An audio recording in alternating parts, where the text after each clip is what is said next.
আরে চিঙ্কির মা, দেখো দেখো, আমাকে সাপে পেঁচিয়ে ফেলেছে, আমাকে বাঁচাও, আমার অনেক ভয় লাগছে, আমাকে বাঁচাও। বন্ধুরা, এই হচ্ছে রাধার বাড়ি।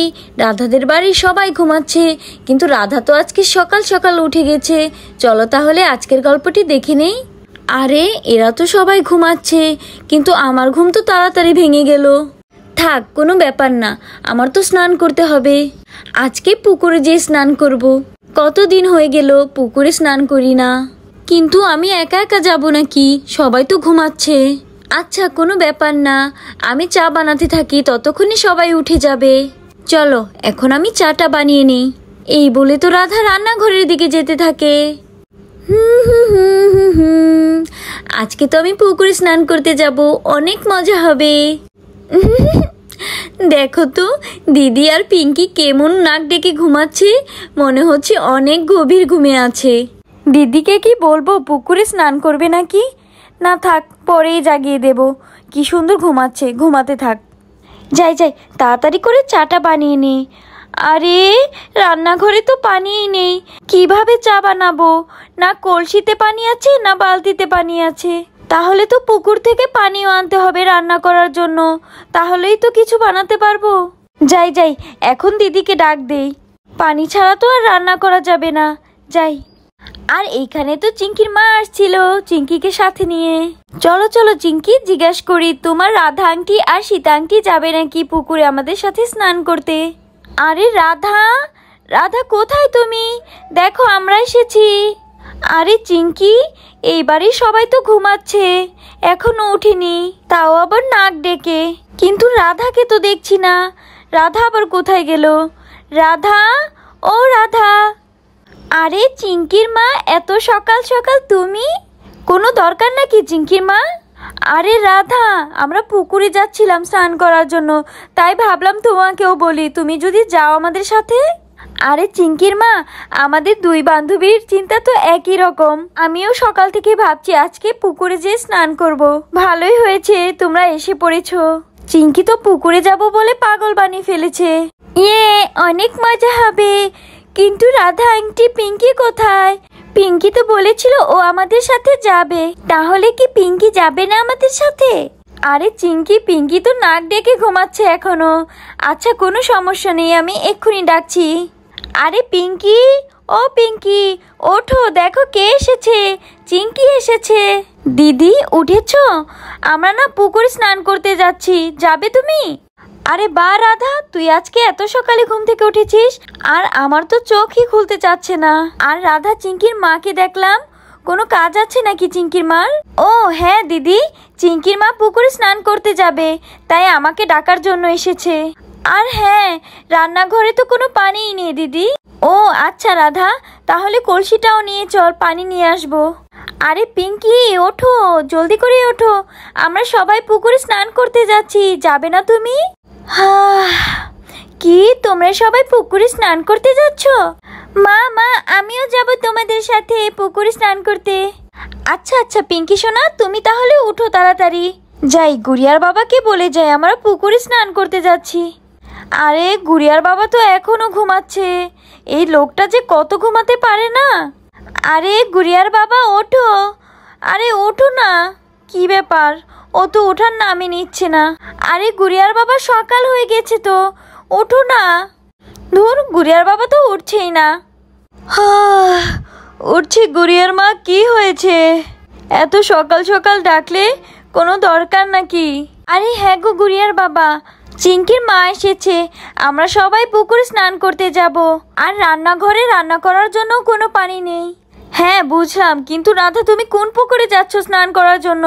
আরে আমাদের জমির পাশে যে পুকুরটা, ওই পুকুরে। আরে না না রাধা, ওখানে আমি যেতে দেব না, আমি শুনেছি ওখানে অনেক সাপ আছে। রাধা তুমি এক কাজ করো, তুমি অন্য পুকুরে স্নান করতে যাও। আরে গুড়িয়ার বাবা, ওখানে কোনো সাপ থাকে না, তুমিও না কোথায় থেকে এইসব আজব আজব কথা শুনে আসো। আচ্ছা আমি যাচ্ছি, আমার দেরি হয়ে যাচ্ছে, তুমি গুড়িয়াকে দেখে রেখো। মনে হয় রাধা ঠিকই বলছে, ওখানে কোনো সাপ নেই। আমিও না উল্টাপাল্টা কি যে ভাবি। আজকে তো আমরা সবাই মিলে পুকুরে স্নান করতে যাচ্ছি, অনেক মজা হবে। আরে বাচ্চারা তোমরা আসো জলদি করে। আরে দাঁড়াও দাঁড়াও রাধা আন্টি, আমরাও আসছি। চিঙ্কি চল চল তাড়াতাড়ি, নইলে মারা আমাদের আগে চলে যাবে। হ্যাঁ হ্যাঁ। আর এখানে তো রাধারা সবাই পুকুরে এসে পড়ে। আরে দেখ দিদি, পুকুরের পানি কত পরিষ্কার। এই পুকুরে স্নান করে তো অনেক ভালো লাগবে। আরে রাধা, আগে তো পানি ভরি আমরা। চলো চলো আগে পানি ভরি নেই। আরে দেখ দেখ চিঙ্কি, কত বড় পুকুর। হ্যাঁ রে পিঙ্কি, চল চল আমরা এই পুকুরে লাফ দেই। এই বলে তো পিঙ্কি আর চিঙ্কি পানিতে ঝাঁপ দেয়। আরে চিঙ্কি দেখ কত ঠান্ডা পানি। মা, রাধা আন্টি তাড়াতাড়ি আসো। ইয়ে ইয়ে, অনেক মজা তাই না চিঙ্কি? আর এইখানে তো পিঙ্কি আর চিঙ্কি অনেক মজা করে স্নান করতে থাকে। আরে চিঙ্কির মা দেখো, ওই দুইজন কত মজা করে স্নান করছে। চলো চলো তাড়াতাড়ি করে পানিটা ভরে আমরাও যাই, আমার তো আর সহ্যই হচ্ছে না। আরে মা, রাধা আন্টি তোমরা আসছো না কেন? তাড়াতাড়ি আসো, অনেক মজা হবে। চিঙ্কির মা, তোমারও তো পানি ভরা শেষ, আমারও তো পানি ভরা শেষ, এবার রেখে দেই। রাধাটা আবার কোথায় গেল এই সময়? চলো এবার স্নান করি আমরা। হ্যাঁ হ্যাঁ চলো চলো দিদি। এই বলে দুইজনে পুকুরের দিকে যেতে থাকে। আরে দাঁড়াও চিঙ্কির মা, আমি আসছি। আরে কি ঠান্ডা পানি।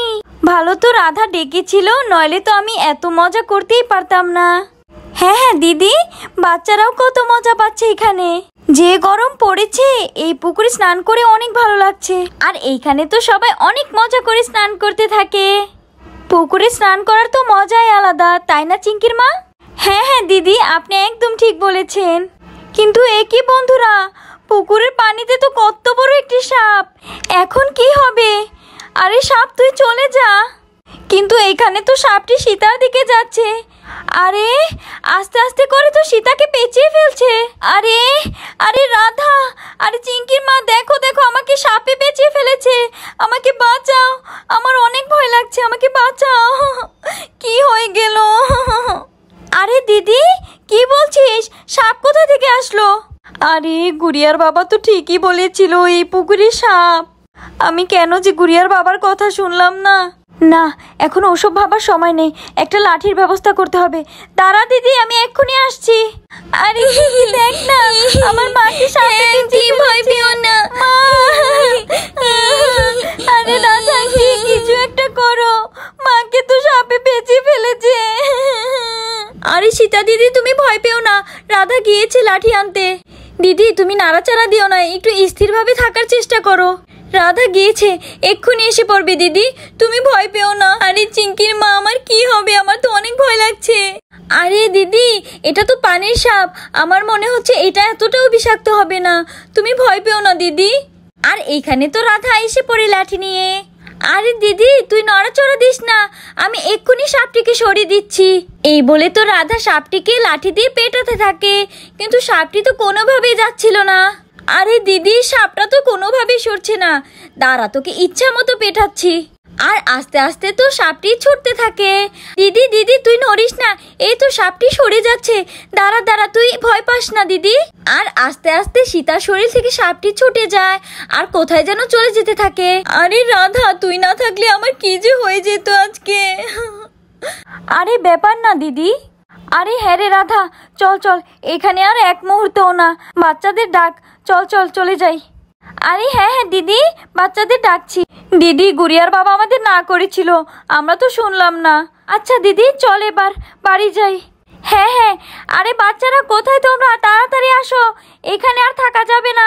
আরে চিঙ্কির মা এসে পড়ো এসে পড়ো, চলো তাড়াতাড়ি চলো, এখানে আর এক মুহূর্তও না। এই বলে তো সবাই বাড়ির দিকে চলে যায়। বন্ধুরা আজকের গল্পটি তাহলে এই পর্যন্তই। আমার গল্পটি যদি তোমাদের ভালো লেগে থাকে তাহলে লাইক সাবস্ক্রাইব করে পাশে থাকবে। Bye bye.